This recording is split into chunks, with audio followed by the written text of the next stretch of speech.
Hello there, welcome to On the Beat, the podcast that uncovers full frontal male nudity in cinema.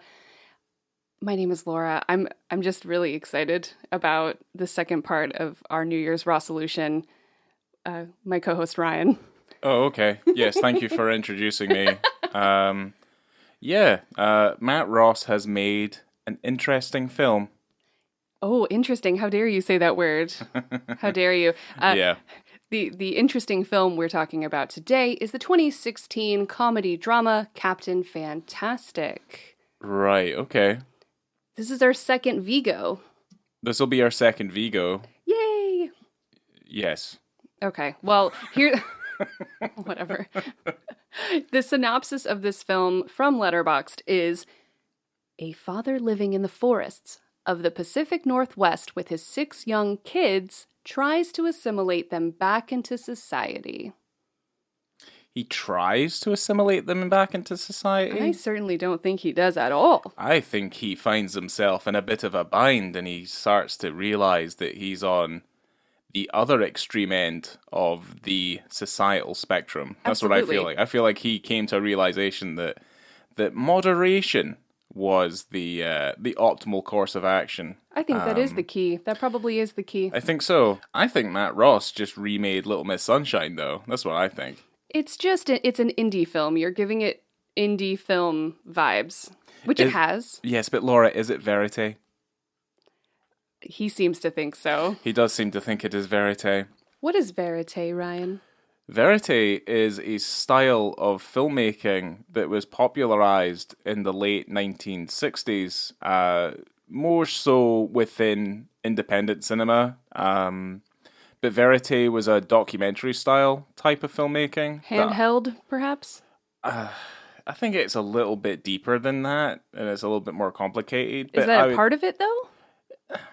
Well, it's like, how do you capture action that happens off the cuff? And usually it requires you to be relatively quite quick, and that means that you don't really have a camera on the sticks. So I would say, yes, the handheld camera does help to make something feel more verite. But I mean, I would point out films like Salesman, or even Shadows, the John Cassavetes movie, or probably more famously is the Battle of Algiers as well. I would say is like classic cinema verite.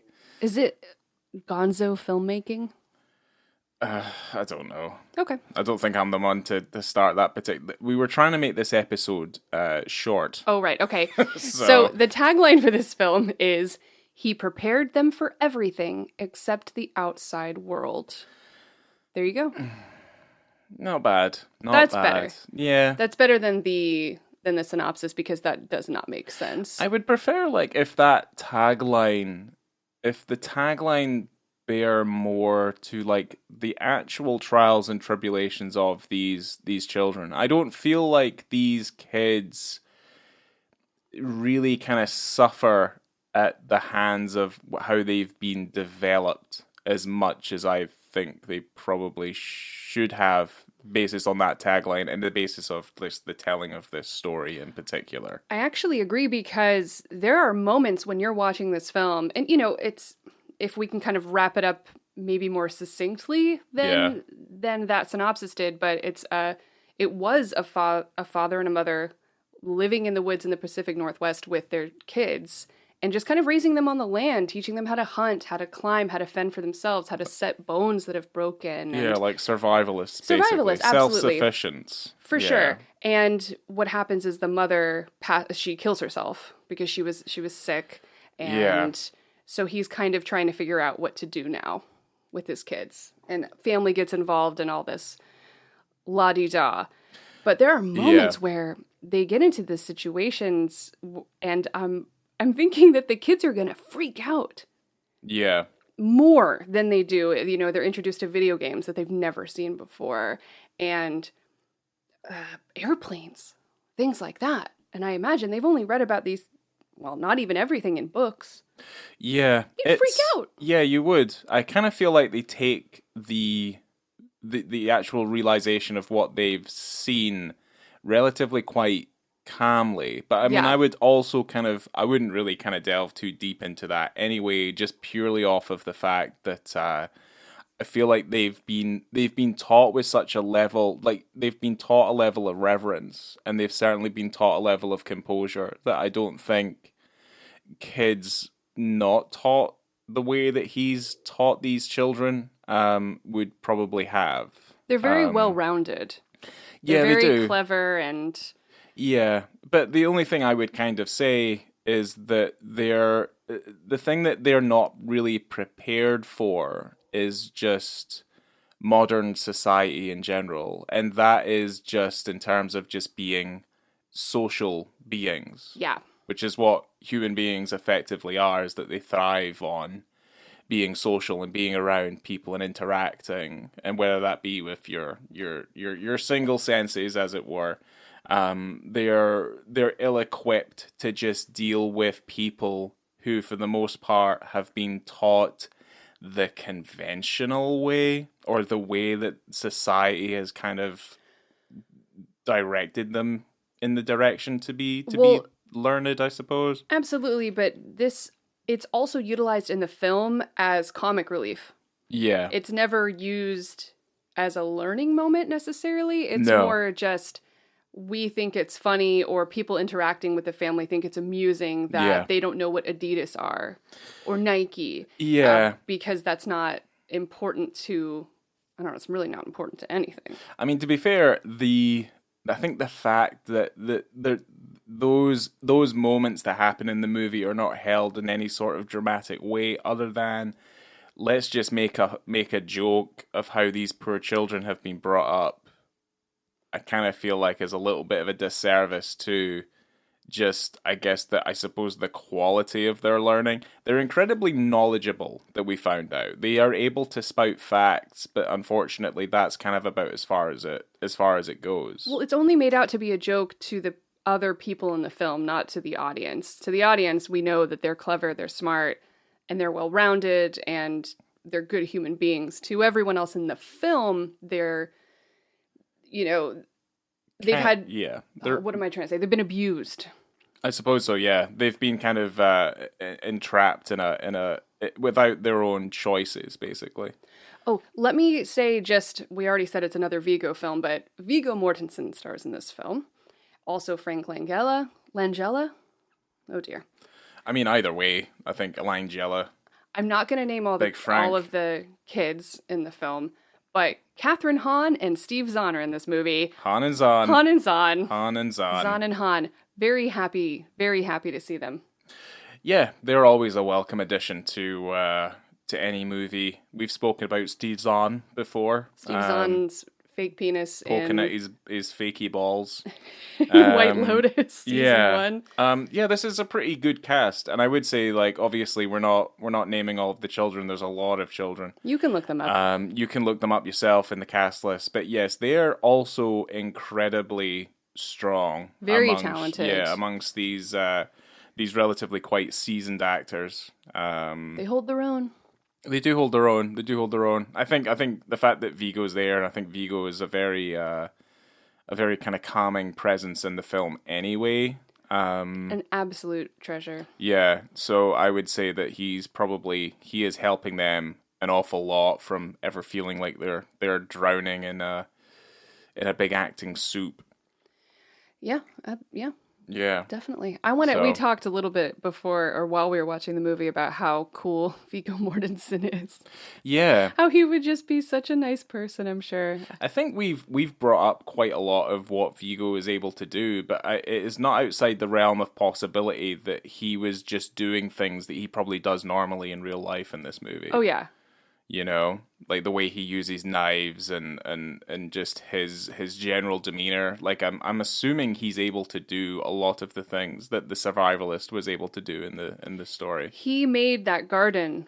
He cultivated that garden in the film just so he could kind of get a feel for the land. Okay. The only things he didn't really know how to do were to play bagpipes.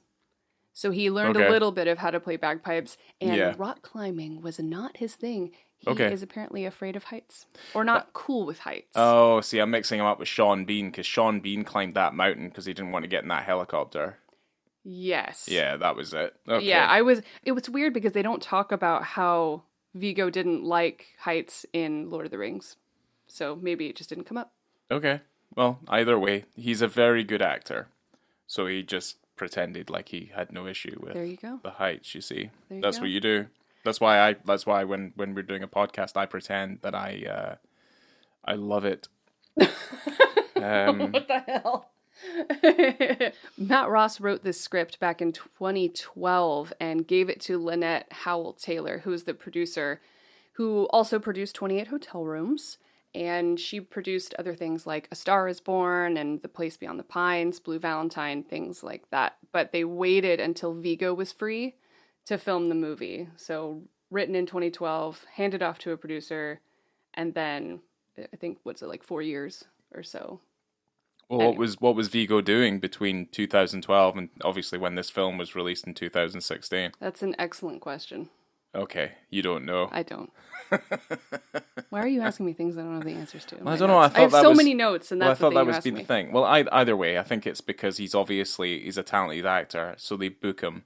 As typical, I will look it up, and I'll let you know eventually during the course of this episode. Okay, perfect. The idea of the story came from Matt Ross's own struggle with parenthood. He's got a couple of kids, and he was just kind of fiddling with the idea of different ways of how to parent. Obviously, we're living in this world full of technology now, and there's screens in everyone's faces constantly. Right. And luckily, we do not or will not have children, so we don't have to worry about that. But I have thought about that with people who have children. How do you wrestle with reality and technology and just trying to make well-rounded human beings? It's terrifying. You just get them an iPad and then and just bing bang leave bosh. them to it. Yeah, just let Siri make all your decisions for you. This is why we have a dog, because I don't have to worry about him. No. On the internet. I think parenting now, and I think certainly parenting from the early 2000s on, I think was incredibly rife with pratfalls and teething issues. I feel like we were born in, I wouldn't say the perfect time, so I don't think there is such a perfect time to be born. That's fair. But I feel like we grew up before the advent of, say, the internet. Yep. And certainly we grew up before the advent of having mobile phones. Yes. Which I feel like this technology, as much as it is useful, it is such a distraction. And you think about the things and the time that you spend on these devices when really you're like, well, I don't know, would you read a book? I mean, to be fair, really try. I probably spend an hour, like, collectively on my phone a day. Mm-hmm. And then I go to bed and spend about 5 minutes reading a book. So I've been reading Dune for maybe 6 months, and I'm about 40 pages in. But damn, have I gone through my Instagram. Are you getting yourself ready for when part 2 comes out? Hell yeah. I want to read some hard sci-fi. Yeah, that is definitely some hard sci-fi coming right at you.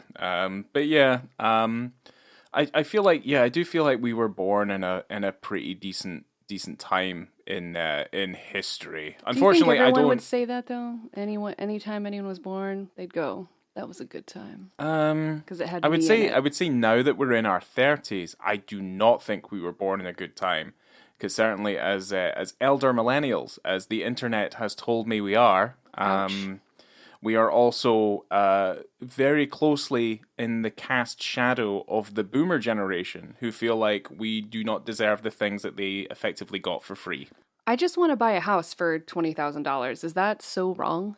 Well, obviously, yeah. You fucking thief. Just so you know, I figured out what Vigo was doing. He was in 3 films in 2014, so that's probably why he was busy. Okay.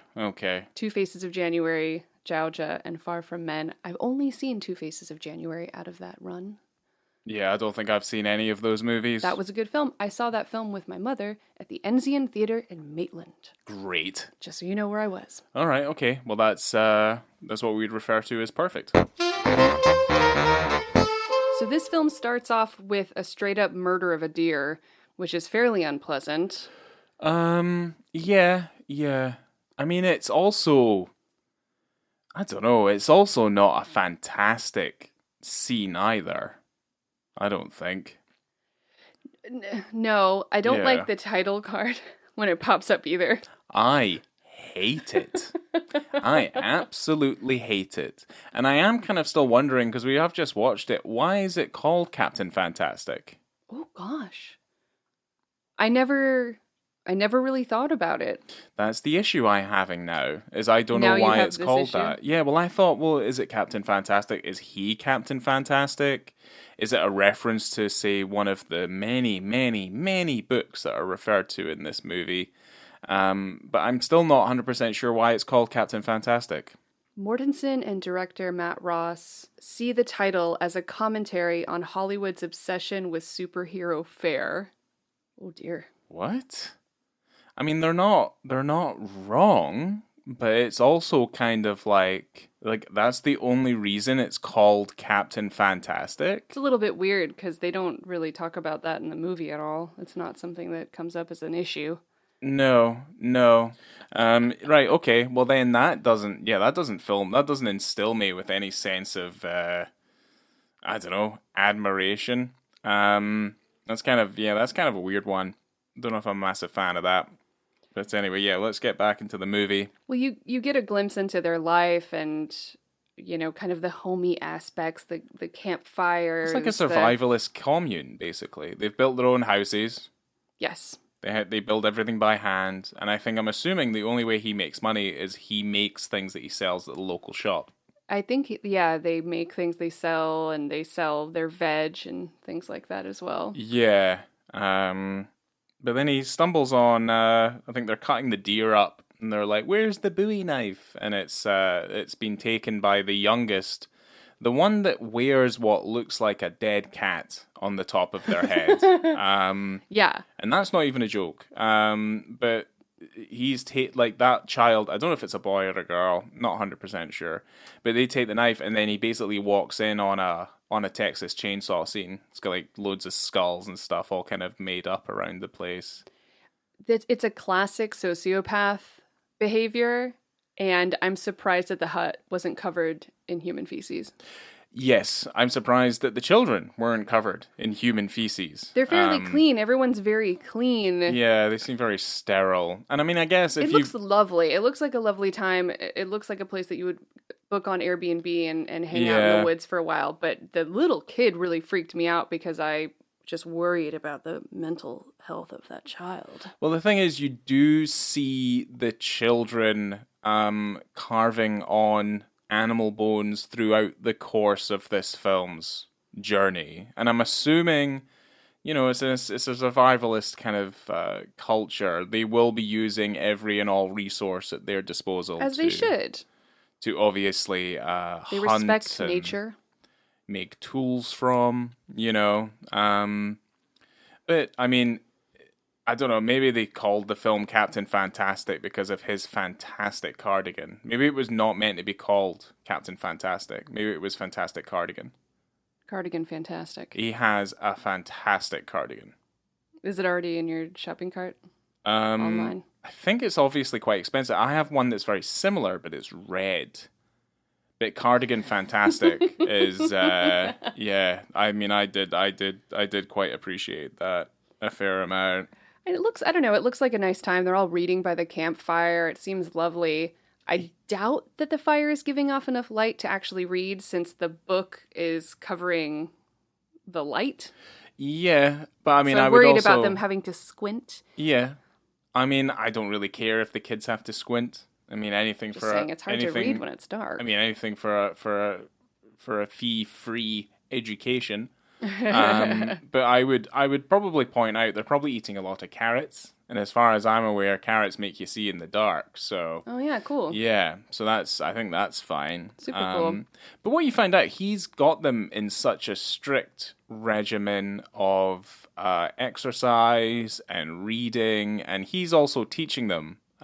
So they're also, they're incredibly well read, but from the books that he's obviously giving them and from his own set of, political, socioeconomic views, he is also indoctrinating them to their effective way of life, which is what, if, as I kind of point out, earlier on, is that it's on the very far end of the liberalism spectrum.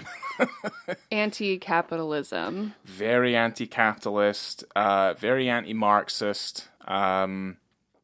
I mean, Noam Chomsky is brought up no less than 450 times. Well, they have Noam Chomsky Day. They have Noam Chomsky Day. Christmas. Yeah, they don't. Yeah, Kris Kringle to them is Noam Chomsky, and I bet he fucking loves that. But also, you know, the way they talk and the way they kind of interact with people, and it's kind of like they even bring up like Trotsky as well. And one of the kids refers to themselves as Maoist. So certainly, they're kind of, I mean, I guess in the classical sense of the word, they are very much cued into a kind of communist culture. It makes sense for how they were, well, obviously, because they don't know anything else. Yeah, I mean, I'm not saying it as a, you know, because I think communist can be a very negative term, certainly in the USA, and certainly socialism is definitely a negative term. The idea of wanting to help anybody else is very much like stabbing someone in the fucking heart if you ask them if they're going to give you a penny to help anybody else other than themselves. Well, obviously, at its core, it's a positive thing, but it's never turned that way. No, because when people talk about it. Yeah, well, we regardless of it being in the United States, which is obviously where this film is set, and certainly in the UK, it is very much capitalism all the way. It is a dog eat dog. It is how much money can you earn? You have to put your foot on the property ladder. Well, I do love shopping and money. I'm not gonna lie. It's nice. You're just playing into the system, Laura. You're playing into the system. I'm super capitalist. Oh, Jesus. Just give me. We need to go live in the woods. But, I mean, it's not like... The thing is, I don't know. I mean, I think of socialism. I think of communism. I think of, you know... I think of Star Trek. You know what I mean? Like, I think about, like... Star Trek created an idyllic world where there was no currency. Everyone had what they needed, you know? Yeah. And everyone led a relatively quite placid existence. I like that in Star Trek, no one gets a headache because they cured headaches. They did. They cured a whole lot of things. And it's funny. Awesome. It's funny how much you can cure when money isn't an issue. But anyway, that's a conversation for another day. I think I would say that like this film begs quite a lot of interesting... Interesting? Yes. Interesting ideas. Yeah. Well, the movie has to go forward. So what do we do to get these kids out of the woods? We kill their mom. Gotta kill their mom. We gotta kill their mother. How else are we gonna get out of these woods? Yeah, I mean, we gotta. I mean, it can't just be all bagpipes and Bowie knives. There has to be. The one thing I will say about Captain Fantastic that differs from 28 Hotel Rooms is there's actually a plot. Like, there's something that drives the film forward at the very least. There's not. I mean, the only reason that we would compare the two is because Matt Ross wrote them both and directed them both. But this is a good movie.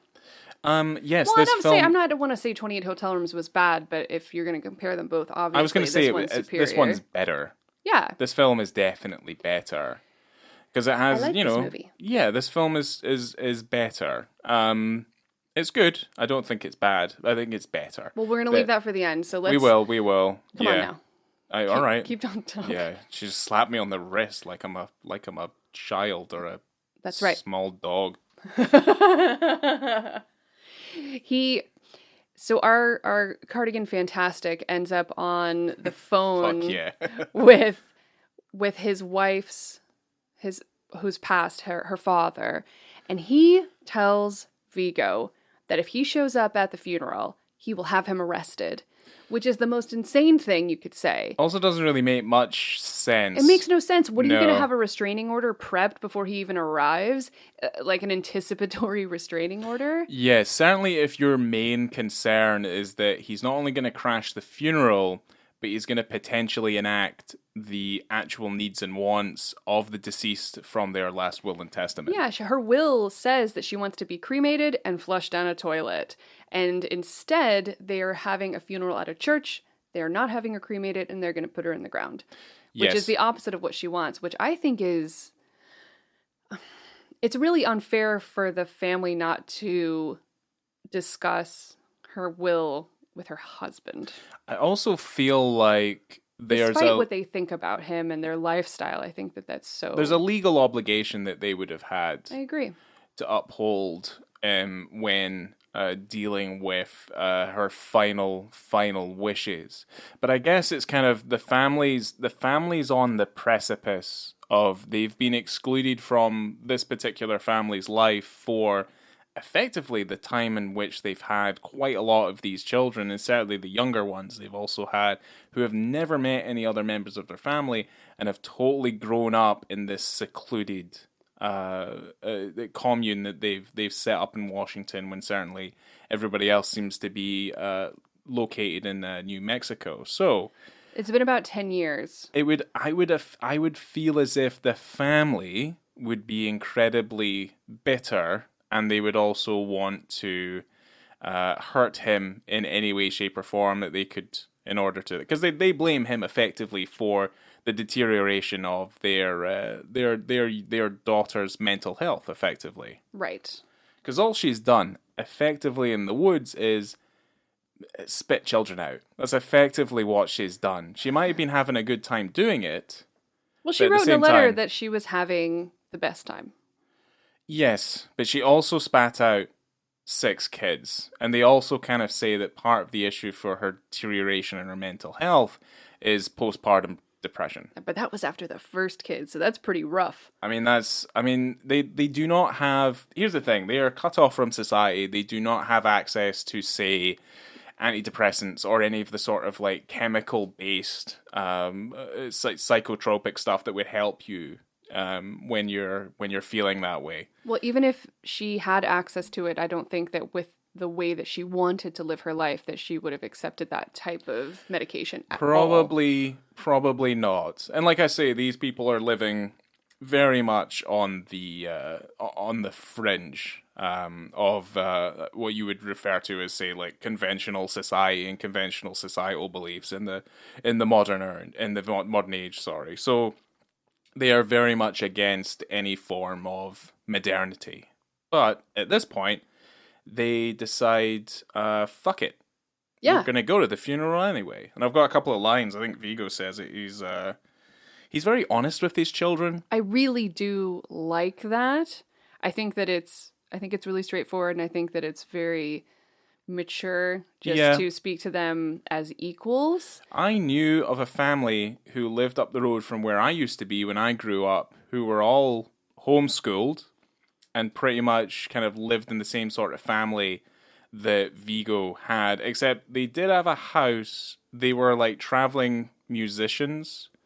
So that's kind of how this couple met. But this also, because they'd led a relatively quite secluded existence, I remember the father of that family adopting some relatively quite extreme views and religious views.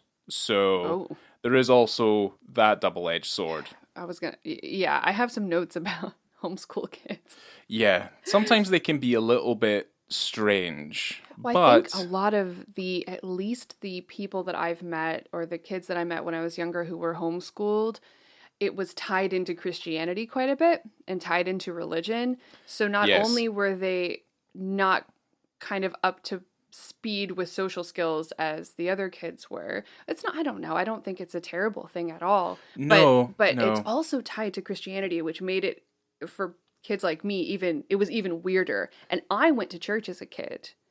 So, I knew church kids, but the homeschool church kids were on a whole other level. So on that note, though, there is a moment where a police officer ends up on the bus. Yes. And he's asking about a taillight, but he's also asking, why are the kids not in school when obviously it's in the middle of the day? And they put on the facade that they are obviously a traveling group of missionaries, let's just put it that way, and they start singing at him, and they create a holy circle around him. And for whatever reason, I thought this whole part was genius, because unfortunately, this would not be uncommon, but having obviously views of, a Buddhist nature, would potentially be relatively quite alarming to law enforcement. I really liked that part. I thought it was very, very funny. I think it was just before this moment where the cop pulls the bus over. Yeah. Is where the kids were kind of pointing out people who were overweight and making fun of them. And Vigo says that, we don't make fun of people. And then one of the kids says, except Christians. Yeah, I thought that was... And immediately after that, they all pretend to be Christian and sing a hymn to this cop and scare the shit out of him. And he's like, just forget it. Yes. There is a fantastic moment just as they're setting off on this adventure where they play Scotland the Brave in the bus, which obviously got me teared up until obviously the guitars started sounding off and it ended up being this horrible bastardized rock version of Scotland the Brave, and and immediately got a half star knocked off just for that. Ouch. Yeah, well, ouch. Poor choice, music supervisor. There's great moments in this road trip section of the film, when they go to the grocery store and Vigo pretends to have a heart attack so that all the kids can steal all the food. Yeah. Called it Operation Free the Food. Well, this is also the only reason they do this is purely on the basis that one of the kids was unable to execute a sheep that was just in a field. Correct. She had a bow and arrow drawn. She was gonna shoot it, but she, for reasons of whatever, she obviously doesn't want to kill the sheep. She decides not to do it. But at which point, I'm also kind of I think we were also kind of at that point in the movie being like, you can't kill that sheep anyway. Like that's thievery. Like that sheep is owned by someone. You've already broken one law by trespassing on a farmer's land. Yes. And secondly, you're going to murder one of his sheep. Yes, you're putting yourself in a sticky situation. But and it's okay because to skirt the law the whole time. Obviously, they are skirting the law, or not skirt the law, but they're breaking the law and trying to get away with it. Over and over and over again because fuck the man. Yeah, you're trying to get over on the man. Fair enough. Yeah, it's fine. It's a dicey way to live your life. Well, they don't typically do that. They're just on a little road trip, so they are. It makes me wonder if he actually did have money and could pay for the food, or if he's just in that mindset where He's a turbulent force in these children's lives to the point where you do kind of have to question whether his decisions are the best course of action. Well, I think that's the struggle. Yeah, that's what I mean. I think that's a deliberate action on the part of the filmmakers anyway, because obviously it is a redeeming character arc that will be seen to the end when we get to the rightful conclusion of this movie. But we do get to hang out with Han and Zahn on this road trip. And it is quite a treat. It is a treat. So you get to see the difference between how Vigo's raised his kids versus how she's raising the kids in this kind of, regular, what we're used to, going to school and having video games and TV and all that nonsense. So yeah, they're brought up in the society of modernity. I love when they've got wine at the dinner table. They ask Vigo, do you want some wine? He goes, yes. And then the youngest goes, may I have some wine? He goes, oh yeah, absolutely. And Han and Zahn are just horrified by this. Yeah. And I love his, explanation. He goes, well, kids in Italy and France grow up drinking small amounts of wine. I don't understand what the problem is. Yeah, that's not a problem. And I kind of agree with him. Yeah. To a point. I don't have kids. I don't care. Yeah. I can do whatever I want. I can give kids whiskey. I don't know if I should tell this. I knew someone who had a child. And when they were teething, he was so worried about, it's like that old trick. You put a little tiny bit of whiskey on your finger and you rub it on the kid's gums and it kind of dulls the pain and it calms them down or whatnot. And it's just literally a little bit of whiskey on your finger. You're not giving him a shot. He was so horrified that for whatever reason, the cops would show up and then take the kid from him because he put a little bit of whiskey on the kid's gums. I go, you know what? Like, we're going too far in the other direction. It's like it's an old wives thing. It's an old wives trick. Yeah, no, we do. To shut up the kids. Yeah, we do live in an age of political correctness, which I feel like is... Everyone's so scared. Everyone is terrified of everything. I'm not going to say what I would do because I'm not having children, but I'm just saying, calm down. calm down, everyone. What, to the child or just in general? Everybody. Oh, okay. So you're dealing at this dinner table with Han and Zahn and Vigo and the kids, and we're kind of in this whole situation dealing with book smarts versus social skills. Yes. And this is what Han and Zahn are having problems with, understanding their lifestyle. Yeah, the thing is there's a big obvious thing here where it's like they're all incredibly well read, they're all incredibly knowledgeable, they can recite things, they can say this, that, and the other thing, but you put them into a situation where they have to converse, that's really all that they have. There's no sense of a sense of being able to of being relatable to somebody else, which is something that I think is very important that you do learn at school, which is you have to deal with other people and other people's personalities, and it's just a way of navigating through what is effectively a mirror of what will be adult life and working life, where you're having to navigate personalities and different people. I do wish that dinner conversation had maybe expanded a bit more, because I think that was the most interesting part of the film in a way. Yeah. Where you do have these different kind of cultures essentially mixing together. I wanted the parents, Han and Zahn, to talk to the kids more and ask them questions. I wanted the kids to ask them questions. Yeah. Instead of it being, oh, they don't know, killing each other over Nikes because they were doing crack. And, oh, Nike the god, whatever. And the kid's like, are you serious? Why can't you have a discourse over that? Because they've kind of grown up in, if they have a disagreement, if they don't understand something, the family, they talk about it. And it's a very open, kind of diplomatic way of doing things, which I think is refreshing and nice. But they never really got to hash that out in any of the actual scenes with other people. They're kind of silent the whole time. The minute they do, because Zahn and Han, their relationship, they seem relatively quite moderate. They're like straight down the middle, middle class Americans. They're two kids. They probably have pets. Like they are relatively quite set in their ways, and to them, obviously, they are.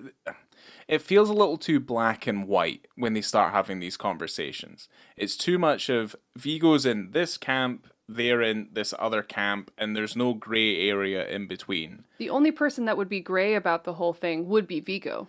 Yeah, because he's also dropping a lot of terms and colloquialisms that his kids have absolutely zero idea of what they are. So if he's saying something like Nikes, the kids don't know what the Nikes are. And then obviously the kids are there and they're allowed, they're able to use that to needle the children the woodland children, as opposed to the suburban babies who are just like, what do you mean you don't know what they are? So he's already kind of opening the door to, I guess, this kind of a small level of ridicule, but then he also is very apparently aware that he can just get his kids at the drop of a dime to outsmart these suburban kids because of their, I guess, the thing is, like, they don't have a lack of knowledge. They're trained and they're taught in a public school system.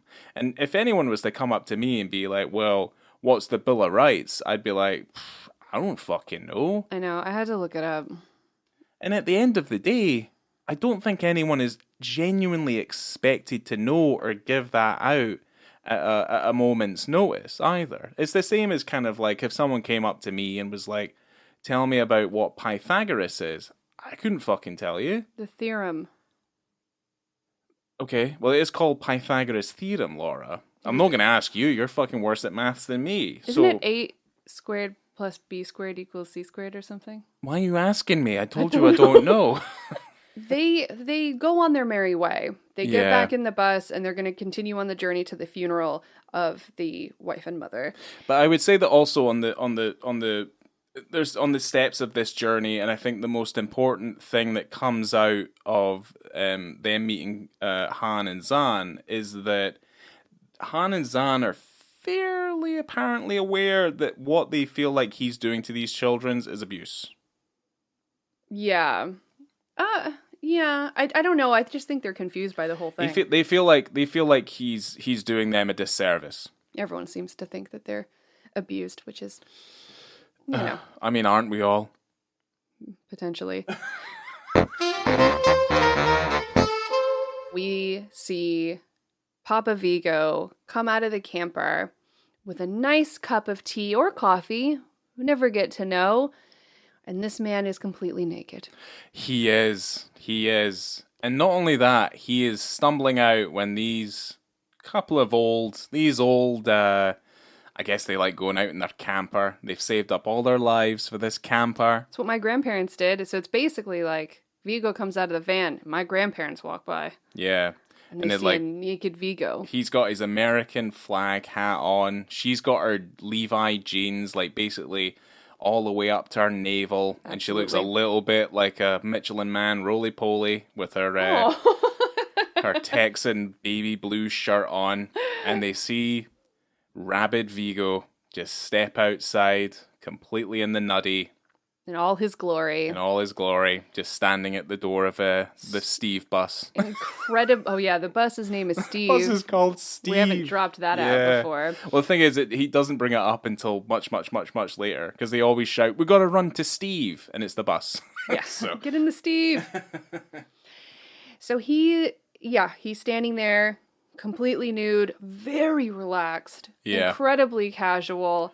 And you can tell that this character, this father, does this all the time. Yes. It's just a part of their life. Yes. Yes. When did I bring that up? Was it the last podcast? It was literally the last podcast. Okay, well, good. You guys remember that story I told about? I had an ex whose dad was just naked at home. I should have saved it for this one, but... You probably should have. You ruined it. But, my bad. Yeah. But yeah, I mean, that happens in households, and it happens in Cardigan Fantastic. So he's standing there, and the older folks walk by, and he says, "It's just a penis." Yeah. Every man on this earth has one. Yeah. And it's great. I mean, to be fair, that old man's probably not seen it or used it in a while. Oh. So. That's a shame. Not really. Okay. Well, it's just there. It's super casual. You know I love a casual penis. It's just there doing its thing. So Vigo and Matt Ross had a discussion about the nudity. You know, Vigo read it in the script. This man has done it before time and time again. But this is a low-budget film. They didn't have a ton of time. You're also working with a lot of young actors, first-time actors. You're outside, you're handheld, you're kind of just running around. And time is probably quite tight. So Vigo wanted to make sure that it was worth doing, that it drove the story forward, that it made sense for the character, that it wouldn't be distracting. Yeah. And obviously they both decided it was important to the story. It worked in the script, it worked on the screen, so they went ahead and did it. Okay. There was an interview that I read with an online magazine called The Shelf, which made me laugh. I don't know. The Shelf didn't make me laugh, but the interview question did. He goes... The Shelf. The interviewer goes, "You were rocking a much friendlier penis than in Eastern Promises. That was an angry penis."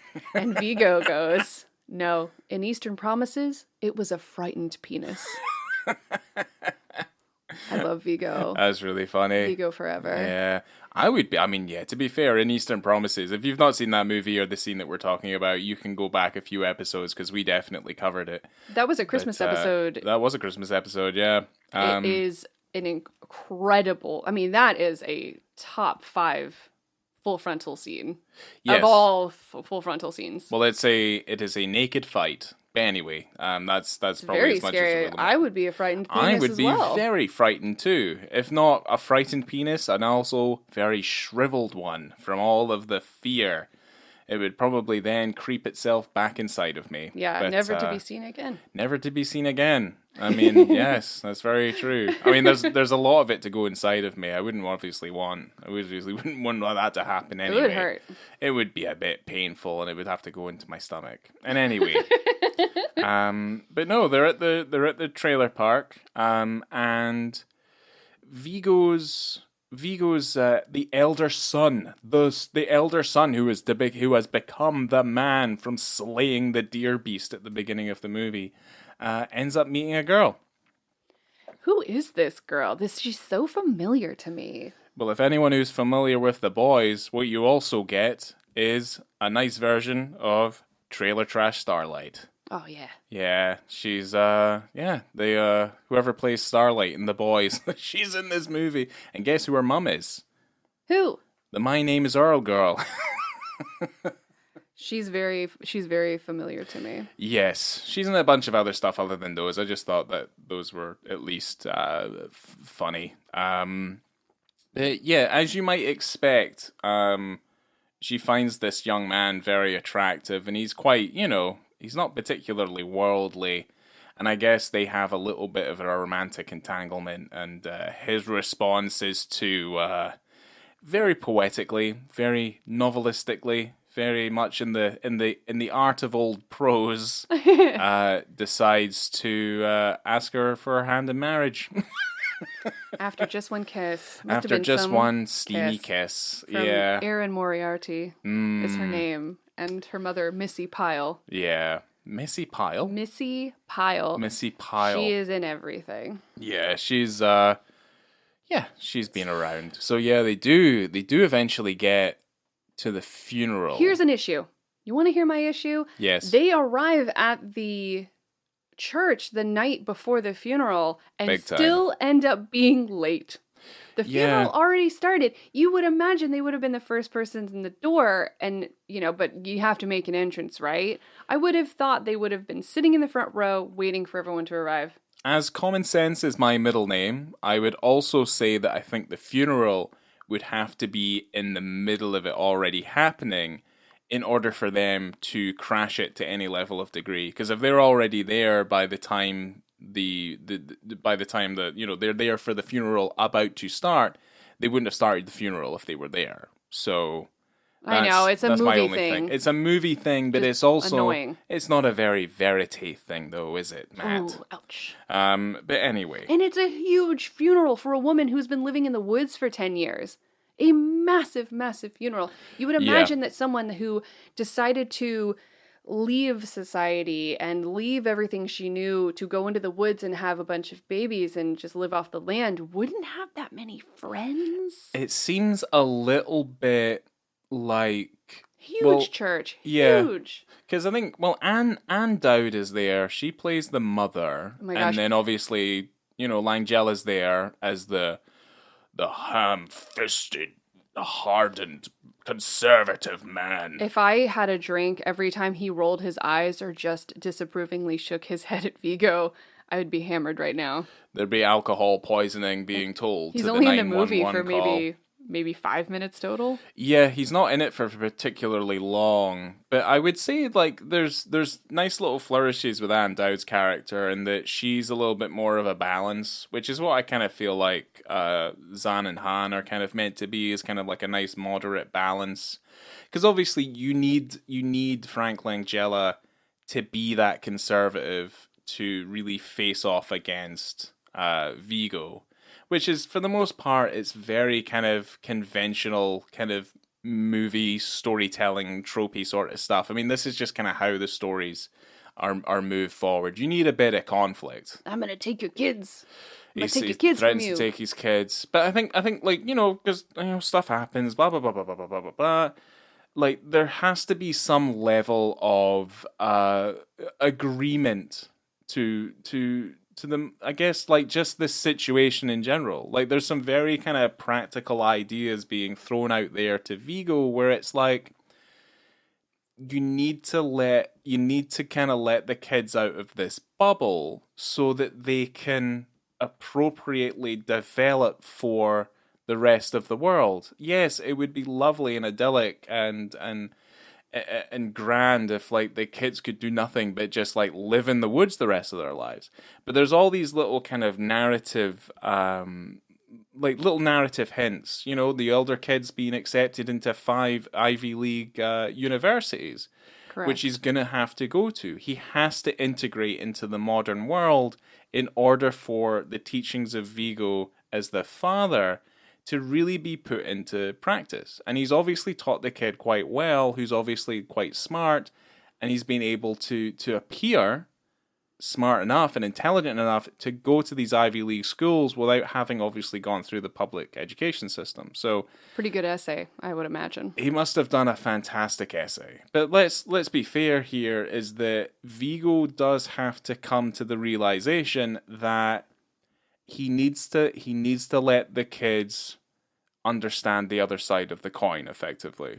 That's fine. I do have the problem with the way that they've been raised and we've been seeing how they interact with each other, where they have kind of diplomatic conversations about why, and if you have a disagreement, then state your case and we will all discuss it. When they have this conversation, it's a one-sided conversation where Vigo goes, you got to stay here with your grandparents. Yeah. I'm not going to be able to do this. You guys need to get into society and etc. But that bothered me because they've always had that kind of back and forth. So why all of a sudden is it just you're making a decision? It goes against you as a character. He does kind of like a John Lithgow, Harry and the Hendersons type of thing, where he's like, get out of here. Yeah. Go on and get into the woods. And you know, Harry's crying. It's a little ham-fisted. I feel like there's a lot of very difficult decisions that are made that he doesn't seemingly think through before he makes them. He's dropping his kids off to essentially the enemy, and was he going to fuck off back to the woods? Would he stay nearby? No. You know, I don't understand. There's he just takes their clothes and just like it gets a little messy at this point. So like they're cutting the kid's hair. He's also like shaving after he leaves. He's obviously distraught that he's leaving them. And obviously, like it's as much as I'm saying, oh, this is kind of, it's like hinted in the narrative, is that it's incredibly ham-fisted by the end of the movie. It does kind of roll a bit fast towards the end. Rolls way too fast. Yeah. So I was annoyed with the whole thing where Vigo's like, I'm leaving. But then, oh, what surprise, all of the children are in the bus hiding. And then kind of felt a little bit pointless. It is. Yeah. But then they, in an incredible display, they grave rob their own mom's grave. Yes, this is... I kind of like it, but it's insane. I like it because it is insane. Like, you wouldn't be able to get away with this in real life. No. And certainly the idea that they just kind of take this body, they burn it, and then unceremoniously, as per the woman's wishes, we're not going to disclaim that, but they do flush her ashes down the toilet. It was in her will, but I do have to say that bones don't burn like that.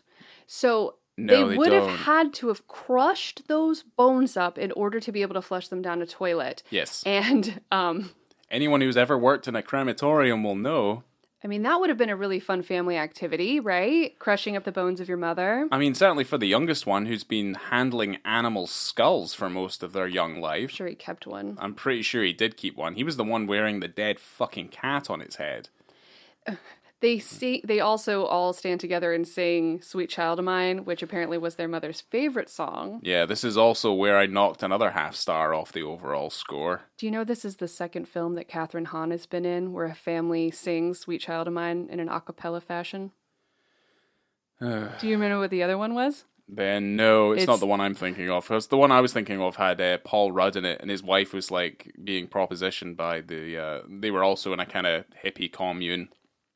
Oh, Wanderlust. No, it's Step Brothers. Oh, right. Oh, yeah, because she's like desperate to fuck John C. Reilly in that movie, right? Yeah. I mean, she gets her wish in that movie. That's yeah. Step Brothers. Yeah, okay. And I do want to point out that there are zero repercussions for grave robbing. It is totally fine. Nothing happens. No one ever talks about it. And the family, Langella, no one comes back to do anything about it. No one learned anything from the antics of Burke and Hare, it seems. Yeah. No one learned a single thing. Just stick a microchip in those bodies, and then you can track them all the way back to Washington State, where they were obviously hiding out. It's such a wild thing, but it's also within the realms of this movie. It's fine because I think it's lovely. it's not very verite. This movie had probably more endings than Return of the King. I do want to point that out. Oh, Did really? you feel that way? I feel like the movie ended several times. The film's also a little too long. It probably, I mean, for as quick as it hastens towards the end, I do feel like there's kind of some fluff in it where it could have just been excised just a little bit and it could have been trimmed down a bit. But yeah, it doesn't. I don't think it's as pronounced as Return of the King, but There were moments where I go, "Oh, it's over," and then they did more. It's over when they're burning the mom's body. No, they have to then go to the airport and drop off the son who goes away to travel. And then it again ends when it actually ends, when they all have a house and they're living in a house and kind of that middle ground between society and living off the grid. yes. Well, it's like they're taking what they've learned and they're becoming, I don't know, they're becoming more moderate, I guess. They're trying to find a balance, which is effectively what all of us are trying to do, is we're trying to find a balance between, and I guess, I hate feeling like lives are like politically motivated and people get off on a sense of conflicting with others based on purely kind of political beliefs and stuff like that. But at least now they're trying better to integrate themselves into modern society. So they did learn something after all. They did, which is why this film is still good and not bad. It's Perfect. because at least this ending makes a little bit of sense, and you know what? Puts a little bit of a smile on your face. You feel like it's actually ended the right way, effectively. Also, Viga's wearing an incredible tank top with this overalls combo. 5 stars. He does look like a little bit like Wurzel Grummage. I mean, I'm not gonna lie. He looks like a relatively quite tidy scarecrow. So there is that. But I would say, yeah, I was because the way he's wearing those dungarees and stuff like that, he looks a little bit like a Chavy Chucky. I love the look. Yeah, So. you do like that look just in general, but I would also kind of point out that you're kind of he looks like he's about to pull out a washboard and stuff like that. He's got that look. He looks like he's about to go fishing on the river. He probably is. I mean, that's probably not a lie. So, Vigo was the first choice for the lead in this film. Matt Ross said that he wanted someone that was like Harrison Ford in his 30s. Is what he said. He wants someone that's strong but vulnerable. Vigo was his only choice. He might as well have just said, I just want someone that looks like Harrison Ford, behaves like Harrison Ford, but isn't as difficult as Harrison Ford. And not as old. Yes. The Mosquito Coast came up a lot in a lot of the interviews with people kind of comparing this character to Harrison Ford from the Mosquito Coast. That's pretty good. Yeah, I like that comparison. That movie's pretty good, that Peter Weir movie with Harrison Ford. Yeah. I think that film's pretty solid. Did you remember that Viggo Mortensen and Harrison Ford were in Witness together? Yeah, Viggo plays one of the Amish. Yeah. He said he was very impressed at how capable of a carpenter Harrison Ford was. Yeah, I mean, he was a carpenter before he went into acting, as far as I'm aware. Cool. Yeah, so Harrison Ford has definitely done sort of thing. The thing is also, and I'm going to point this out, is that Harrison Ford was already part of the Coppola family fold. Yes. Anyway, so like there was gonna be some kind of level of transition for that man. It just so happens that Harrison Ford is also an excellent actor. He's a cool dude. And he's a cool guy who also hates Star Wars as much as I do. So I just was reminded of a story that my mother told me. So my mom has a sister, her half sister, who was living in Vermont, and she said that one day, I don't know, she was out somewhere, but Harrison Ford drove her home, like picked her up and drove her home. And they were up there filming that, oh, what's that movie where there's like a bathtub, What Lies Beneath? Yeah. I With, think they were up Michelle filming Pfeiffer. What Lies Beneath, and he was in town. And for whatever reason, wherever she was, he drove her home. Okay. So that's my Harrison Ford story. Oh, nice. There you go. Well, see, he's very helpful. What a nice guy. Yeah. He didn't ask him about, like, force ghosts or anything like that, did he? Well, no, that was so long ago. Oh, that's true. Yeah, he didn't. There wasn't such a thing as a force ghost. Or was there? So, okay, I have a couple more things I want to say. So, Lolita is referenced in this film. They talk about the book. Aye. And I do want to point out that Frank Langella is in the 1997 Adrian Lyne adaptation of Lolita, and he gets naked in that film. He does, yeah. That's a lovely little crossover, isn't Boom, it? boom, boom. Yeah. With all these crossovers. That movie is fucking disgusting. It is. Well, the story is horrific. The story is horrific. But, like, that Adrian Lyne version, at least, is incredibly uncomfortable to watch. Yeah. But we will cover it in due course. Eventually. Yes. Okay, so what do I have for accolades? So Viggo was nominated for Best Actor at SAG, Critics' Choice, Golden Globe, Academy Awards, and the BAFTAs. At least at the Academy Awards and BAFTAs, he lost to Casey Affleck in Manchester by the Sea for Best Actor. What would you mean? So Viggo was nominated for Best Actor in all these different award ceremonies, but Casey Affleck won for his role in Manchester by the Sea. I will say Manchester by the Sea is pretty good if you like that sort of thing. It's a sad film. I haven't seen it. It's a sad movie. Casey Affleck, give it, love it or hate him. He is pretty good in that movie. I saw that film recently. I gave it 4.5. Oh, lovely. So I think that film is pretty good. But again, it's if you're into that sort of thing. Okay. And Matt Ross won Un Certain Regard prize for Best Director at Cannes. Huh. Well, good for him. Well I think done. that's all he won because the film, nor he as a director, was nominated at the Academy Awards. Okay. Well, I mean, the Academy Awards, as we have found, will celebrate people like Jane Campion, so I'm not going to put too much onus on that. What do you want me to rate first? Go with the scene. 4 stars.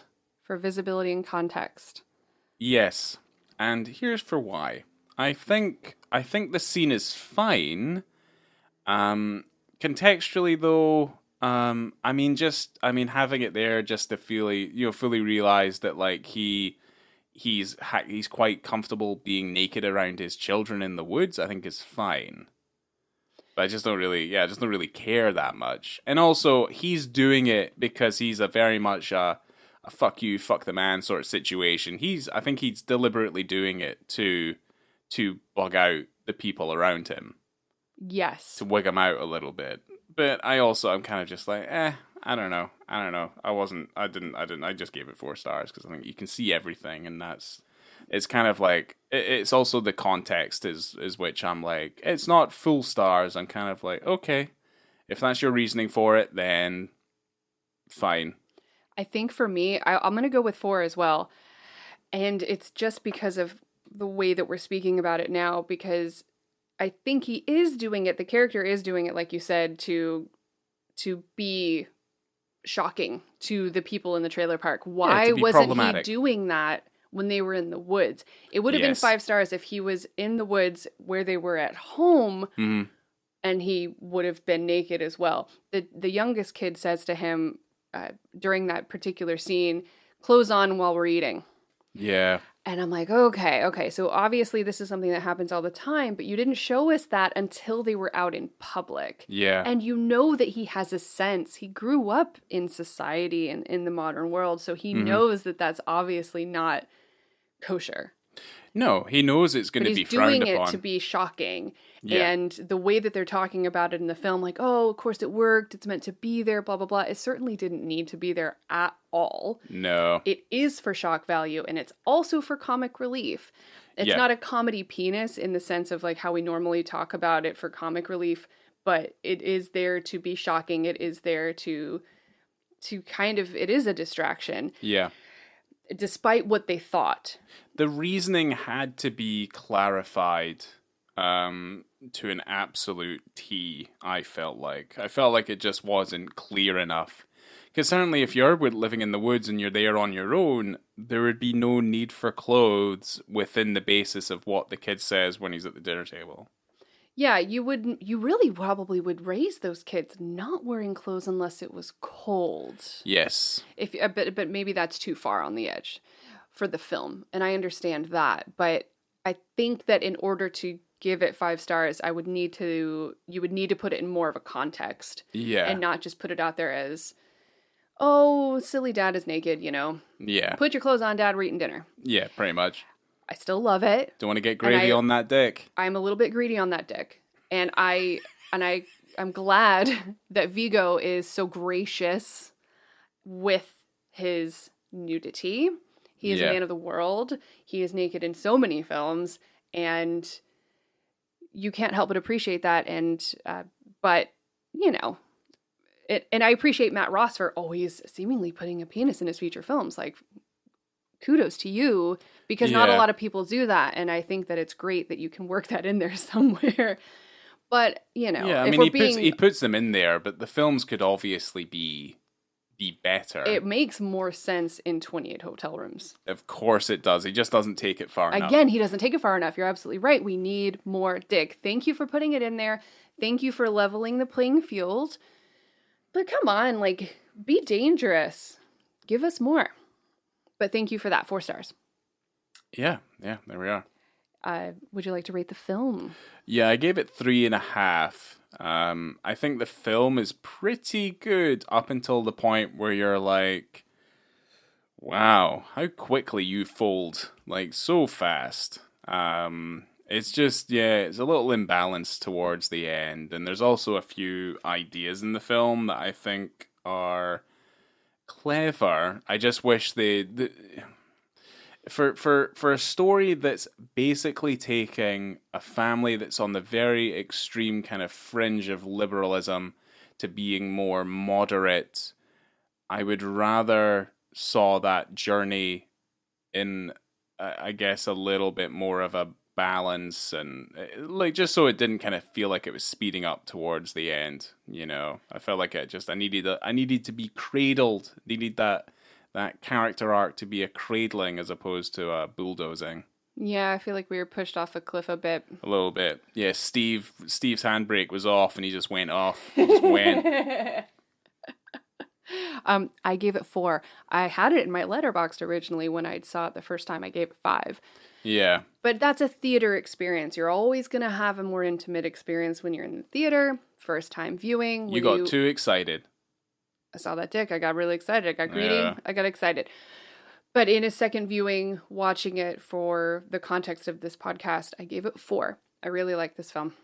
I think it's fun. I think it's really sweet. That moment at the end, in one of the endings with the oldest son and Vigo, where he's kind of telling him, giving him his life lessons in Cliff Note form. Yeah. I really thought that was so sweet and such a genuine moment between father and son. I love a father and son moment, like Call Me By Your Name. Like, father and son moments made me cry. Love them. This one didn't make me cry, but I thought it was really genuine and very heartfelt. 4 stars. Nice. I wish I could have had a father-son moment, but there you go. I can't have a father-son moment. No, you can't. That's We're both why. Bereft of father-son moments. We are, yeah. And I would have been the most qualified to have one. Wow. Cool. Well, goodness gracious. Thank you for participating in this New Year's Ross-olution, Ryan. I feel... It's not like I had much of a choice. I feel full. I feel elated. I feel energized. And I feel ready for this year. And I feel ready to see more wieners. And I feel ready to talk about them. Perfect. I'm thrilled. Ecstatic. Wonderful. Coming to you from the underneath portion of Steve, where all those kids were hiding that I didn't really remember existed. Huh, okay. Where that Noam Chomsky poster was hidden, I believe. Okay. I have been Laura. And I'm still Ryan. Thank you guys, and goodbye. Scotland the Brave!